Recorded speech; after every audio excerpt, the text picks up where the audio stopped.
ନବୀନ ବାବୁ ତ ସେଇଠୁ ଓହ୍ଲେଇଲେ, ଯେଉଁଭଳି ଅବସ୍ଥା ଥିଲେ ତାଙ୍କୁ ଟେକିକି ନେଇକି ଗଲେ, ଯାହା କହିଲେ ପେପରରେ ପଢ଼ିକି ସିଏ ବି ଭୁଲ ଭାଲ କହିଲେ। ଏଗୁଡ଼ା କ'ଣ ଲୋକ କ'ଣ ମୂର୍ଖ ଅନ୍ଧ? ଲୋକମାନେ ତାଙ୍କୁ ଦେଖିବା ପାଇଁ ଆସିଥିଲେ ନବୀନ ବାବୁଙ୍କୁ। ଶେଷ ସୁଯୋଗ ହାତଛଡ଼ା ନ ହଉ, ବହୁତ ଦିନ ପରେ ନବୀନ ବାବୁଙ୍କୁ ଦେଖିବା ପାଇଁ ସେମାନେ ଗୋଟେ ସୁଯୋଗ ପାଇଲେ, ଦେଖିଲେ ମଧ୍ୟ। ସାଧାରଣ ଜନତା ପରମୁହୂର୍ତ୍ତରେ ନିଷ୍ପତ୍ତି ନେଲେ, ଯଦି ନବୀନଙ୍କର ଅବସ୍ଥା ଏଭଳି ଅଛି ଆମେ କାହାକୁ ଭୋଟ ଦେବୁ। ଏତେ ମାତ୍ରାରେ ଭୋଟ ପକେଇଲେ, ରେକର୍ଡ ମାତ୍ରାରେ, ଯାହା ଓଡ଼ିଶା ଇତିହାସର ଉପନିର୍ବାଚନରେ ଇଏ ଗୋଟେ ରେକର୍ଡ ହେଇଛି। ଲେଖାପାଙ୍କୁ ମୁଁ ଭଲକରି ଜାଣିଛି ଭାରତୀୟ ଜନତା ପାର୍ଟିରେ ତାଙ୍କର କେତେ ଦକ୍ଷତା ଅଛି। ନିର୍ବାଚନ ବିଚଳିତ ହେବାର ସ୍ୱାଭାବିକ କଥା, କାହିଁକିନା ଓଡ଼ିଶାରେ ଏଭଳିଆ ଉପନିର୍ବାଚନରେ କେବେ ବି ରେକର୍ଡ ମାତ୍ରାରେ ଭୋଟ ହେଇନଥିଲା। ବିଗତ ଦିନରେ 24 ବର୍ଷର ଶାସନ, ନବୀନ ବାବୁଙ୍କର ଶାସନ ଏବଂ କଂଗ୍ରେସ ବିଗତ ଦିନର ଯେଉଁ ଶାସନ କରିନଥିଲେ, ତାହା ଏଇ 16-17 ମାସ ଭିତରେ ମୋହନ ମାଝୀଙ୍କ ନେତୃତ୍ୱରେ ଡବଲ ଇଞ୍ଜିନ ସରକାର ଯେଉଁ ଚାଲିଛି ଓଡ଼ିଶାରେ, ନରେନ୍ଦ୍ର ମୋଦୀଙ୍କ ନେତୃତ୍ୱରେ କେନ୍ଦ୍ର ସରକାର ଚାଲିଛି, ତାହା ସମ୍ଭବ କରି ଦେଖେଇଛନ୍ତି ଓଡ଼ିଶାରେ। ଗୋଟେ ନୂଆପଡ଼ା ଉପନିର୍ବାଚନରେ ଆପଣ ବି ସେଠି ଉପସ୍ଥିତ ରହିଥିଲେ, ପ୍ରଚାରରେ ବୁଲୁଥିଲେ, କିନ୍ତୁ ବର୍ତ୍ତମାନ ଲଗାତାର ଭାବରେ ଯେବେଠୁ ନିର୍ବାଚନ ଆରମ୍ଭ ହେଇଛି, ଭୋଟିଂ ଦିନଠାରୁ ଲଗାତାର 3 ଦିନ ଧରିକି ବିଜୁ ଜନତା ଦଳ ଅଭିଯୋଗ କରି ଆସୁଛି ଯେ ସେଠି ବୁଥ ଚୋରି ହେଉଛି, ଭୋଟ ଚୋରି ହେଇଛି, ଏବେ ମାନେ ମେସିନ ଚୋରି କରାହେଇଛି, ଏମିତି ଅନେକ ସାରା ଅଭିଯୋଗ ଆଣୁଛନ୍ତି। ବର୍ତ୍ତମାନ 90% ଯେଉଁ ଭୋଟିଂ ହେଇଛି ସୁନାବେଡ଼ାରେ, ଏହା ସମ୍ଭବ କେମିତି ହେଲା? ନିହାତି ଭାବରେ ସେଠି ବୁଥ ଚୋରି କରାଯାଇଛି। ଦେଖନ୍ତୁ, ଇଏ ବିଜୁ ଜନତା ଦଳର ସ୍ୱର ନୁହେଁ, ଇଏ କଂଗ୍ରେସର ସ୍ୱର। କିଛି ଦିନ ହେଲା ଯେମିତି କଂଗ୍ରେସ ତାର ଗୋଟେ ଭୋଟ ଚୋରି ଗୋଟେ ମାହୋଲ ବନେଇଛି, ସେଇଭଳିଆ କଥାକୁ ଅନୁସରଣ କରୁଛି ବର୍ତ୍ତମାନ ବିଜୁ ଜନତା ଦଳ। ନିଃସନ୍ଦେହ ବିଜୁ ଜନତା ଦଳ କଂଗ୍ରେସର ଗୋଟିଏ ସ୍ୱର। ଔଷଧ ବିକଳରେ ତାଟିଆ କାମୁଡ଼ିଲା ଭଳିଆ କଥା ପଡ଼ିଛି ବର୍ତ୍ତମାନ।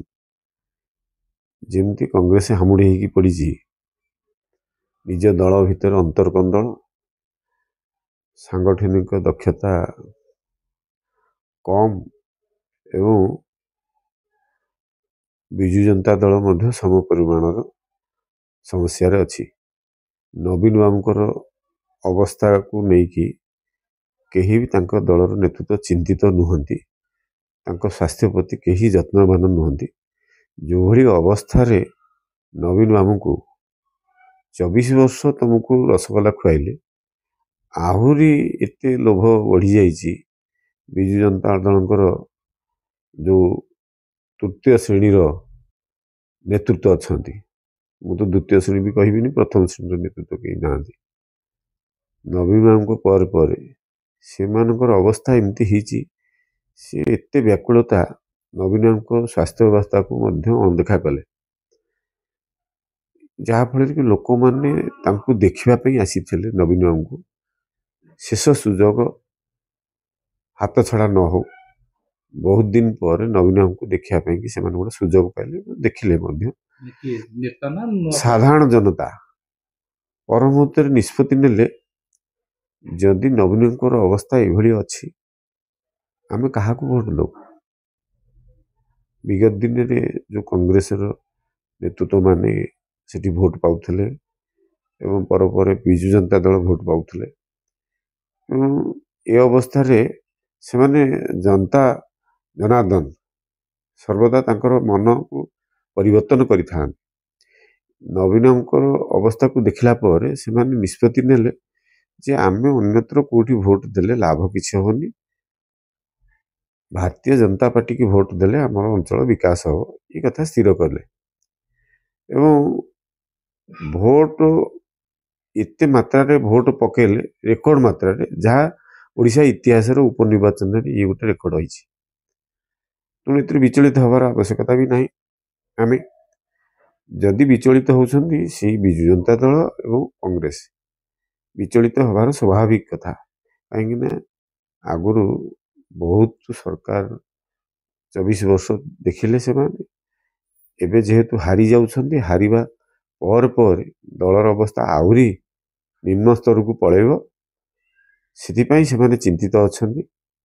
ଏବଂ ଏ ଦୃଷ୍ଟିକୋଣରୁ एमाने कांग्रेस सहित गोटे सलासूत्रा है भाया कथाटा कर सारे आउ विकल्प भारतीय जनता पार्टी कहीं ना जदि विकल्प किए हम कांग्रेस हम भाविकी कांग्रेस स्वर में बर्तमान विजु जनता दल रही। ଲେଖାଶ୍ରୀ ସମସ୍ୟା କହିବା କଥା ସନ୍ଧ୍ୟା 5ଟା ପର୍ଯ୍ୟନ୍ତ 75% ପର୍ଯ୍ୟନ୍ତ ଭୋଟିଂ ହେଇଥିଲା। ଅଚାନକ କେମିତି ହେଲା ଯେ ଏତେ ଭୋଟ ବଢିଗଲା? ତେଣୁ କରିକି यार सीसीटीवी ଆମର ଫୁଟେଜ ଦରକାର। ଦେଖନ୍ତୁ ଲେଖାପାଙ୍କୁ ମୁଁ ଭଲ କରି ଜାଣିଛି ଭାରତୀୟ जनता ପାର୍ଟିରେ ତାଙ୍କର କେତେ ଦକ୍ଷତା ଅଛି ନିର୍ବାଚନ କ୍ଷେତ୍ରରେ ମୁଁ କହିପାରିବିନି। ପ୍ରଥମ ଥର ଲଢ଼ିଥିଲେ ତେଣୁ ଗୋଟେ ବିଜୁ जनता ଦଳ ସେଭଳିଆ ଅବସ୍ଥାରେ ଥିଲା ତାଙ୍କୁ ପ୍ରାର୍ଥୀ କରିଥିଲା କିନ୍ତୁ କେବେ ତାଙ୍କର ସେଭଳିଆ ଜ୍ଞାନ ନାହିଁ डायरेक्ट निर्वाचन में तेणु ମୁଁ ତାଙ୍କ ଉପରେ ବହୁତ टिप्पणी ଦେବାଟା ଠିକ୍ ହେବ ନାହିଁ। ଭାରତୀୟ जनता पार्टी प्रति लोकंर आस्था बढ़ी विश्वास भरसा बढ़ी एठी ओडिशा रे मोहन माझी नेतृत्व जो सरकार चली जो कथा करी विगत दिन में 24 वर्ष शासन नवीन शासन एवं कांग्रेस विगत दिन जो शासन करी नथिले ताहा 16-17 मास भितर मोहन माझी नेतृत्व में डबल इंजिन सरकार जो चली ओडिशा रे नरेंद्र मोदी नेतृत्व में केंद्र सरकार चली संभव कर देखी ओडिशा रे जोड़ा विगत दिन में हो पार ना एत वर्ष ओडिशा इतिहास हो पारनी ताहा ही संभव कर देखी मोहन माझी एवं मोहन माझी गस्त समय आपण मानकर देखिए सेठिकार जो उत्कंठा जो उत्साह थिला जो उद्दीपना थिला जो आकर्षण केन्द्रबिंदु मोहन माझी थिले एभली समय रे से लोकंकर आस्था भाजन हो पारे एवं तांकर जो गस्त समय देखी कोई भाव में भिड़ थिला एमाने जो भिड़ करथिले नवीन पाखक आणिकी से कोठार लोक थिले सब से तो कहीं से अंचल नथिले से अता विराट थिले पाख निर्वाचन मंडली थिले खरियार रोड से बाहर आसीथिले सब तांकर जो विधानसभा जो माने अछंदी सेठू बस रे बुहाई के आस्थिले किंतु आमर मुख्यमंत्री मोहन माझी नेतृत्व में जो कार्यक्रम है से कार्यक्रम देखिए कौ मान थिले से जो माने निर्वाचन प्रक्रिया रे बाहर जाइकी दायित्व रही सहित जनसाधारण से अंचलवासी बहु मात्रा जोग देते उत्साहर सहित तेणु ये कथाटा कहीं अविश्वास करने कथा नुहे जो बाहाना बाहर करके हारी जावा एवं दल पर मुहूर्त खंड विखंडित हम ये भय को घोड़िया ये सब बाहाना कर विजु जनता दल आ कांग्रेस से कौन लोकंर किसी फरक पड़ो ना कि ना भारतीय जनता पार्टी फरक पड़ोनी भारतीय जनता पार्टी विपुल संख्यार विजय हो सुनाबढ़ा अंचल जो 3टी पंचायत अच्छी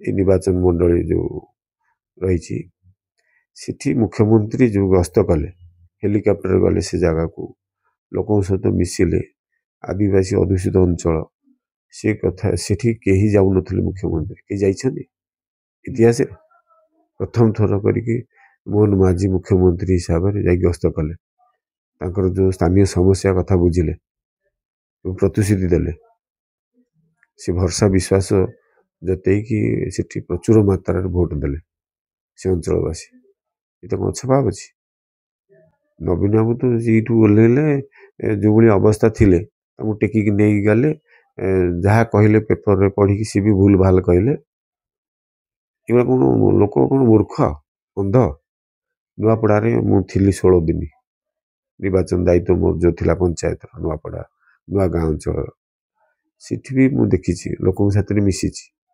विभिन्न जो कार्यक्रम योगदान देला लोक मतामत भी नौते लोक बहुत सरल बहुत विश्वासी बहुत आशावादी एवं से राजनीति की बहुत परखी कि तांकर विकास कर सी अनुभव तांकर अच्छी से अनुभव कारण इतने रेकर्ड मात्रा भोट हो आस्था प्रकट कर भारतीय जनता पार्टी उपर डबल इंजिन सरकार उपर मोहन माझी नरेंद्र मोदी ये विश्वास भाजन प्रकट कर मात्रा भोट हो पारा रेकर्ड मात्रा ओडिशा रे एभलिया उपनिर्वाचन में केभी भी रेकर्ड मात्रा भोट हो नाला ବିଜେଡି ଆଗୁଆ ପରାଜୟ ସ୍ୱୀକାର କରୁଛନ୍ତି।